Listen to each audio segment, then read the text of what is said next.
Hello guys, જય માતાજી, જય રામાપીર. મારા મિની લોક 2 માં તમારું સ્વાગત છે. આજે અમે જઈ રહ્યા છીએ પગપાળા વાયણા રામાપીરના દર્શન કરવા અને બધાને બીજની હાર્દિક શુભકામના. હું અને મારો ભાઈ પ્રકાશ પણ મારા સાથે છે. જોઈ લો. જય રામાપીર.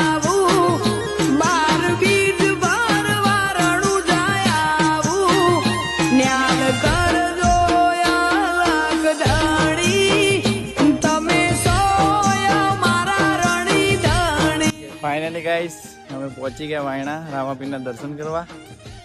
અમારી ટીમ છે, પાછળ જોઈ લો તમે.